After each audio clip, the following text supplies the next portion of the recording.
It was really good. I think it's such an easy concept in a way that teachers kind of think they have it down pat.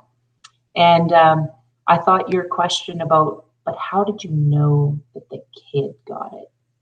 And I know you kept asking the teacher that. How do you know the kid got it? And I think it made me go back and look at my own teaching too. Yeah, how do you know that the kid gets it? You know, before the test. You want to know they got it before the test, right? So it really makes you back up and look at those levels, or the scaffolding levels, a little bit closer. So you're kind of talking about focusing on the learning and how when you watch the learner, it informs the type of instruction you need to do. So if you need to go back to that gradual release model, you have to use the data that's right in front of you. Okay, like how do you know if they've actually got it? And if they don't, then it's okay to circle back and do modeling again, and then model it, right, over and over. And I think just letting a little bit of control go. Like I know in our specific example with our teacher, she didn't have to hear the kids modeling. They could be listening to each other, and they're still modeling what she was doing without her having to control and see everything. You have to trust a little bit that some learning is going to go on without your eyeballs right on it, right? You know, like you have to trust that a little bit. And I mean, those kids, they were so eager to, remember, they was like falling off the edge of their seat, trying to have their turn, and it could have so easily been done. They all could have had a turn, just not with her. But that didn't. They needed to participate. Yeah. So engagement is, I mean, that's always been best practice for sure. And then the other big learning I took from it, Catherine, was how it tied into our, I forget, those collaborative meetings, that whole piece. We had that PD on that. Because your kids inevitably, whether you pick an at-risk kid or a behavior kid or a gifted kid, you know, it doesn't matter which kid you're picking, they're caught somewhere on the scaffold. And I like what you said about everybody being somewhere on that continuum. Mm-hmm. And the challenge is reaching all of them and nudging them farther from where they are to go next. Yeah. Instructional decisions.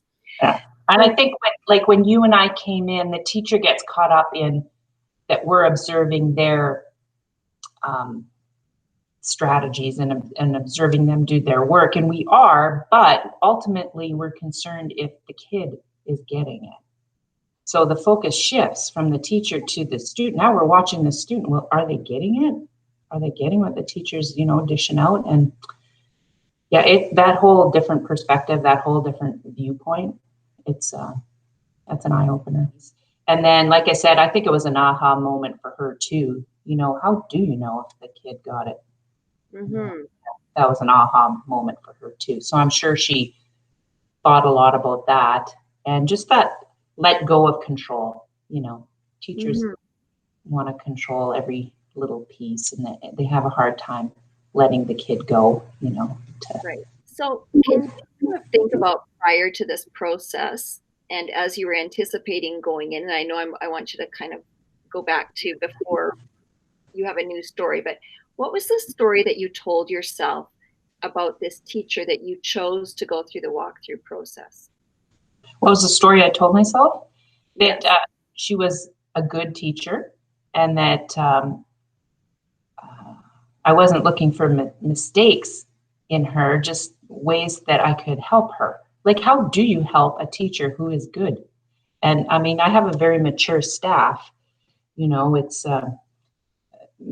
half of them are older than I am, so it's not like I have some kind of wisdom to depart on them. We have to learn together where we can do better. So then if you think back to that, what was the story you were telling yourself about yourself as an administrator or as an instructional leader, that portion of your administration, of your principalship?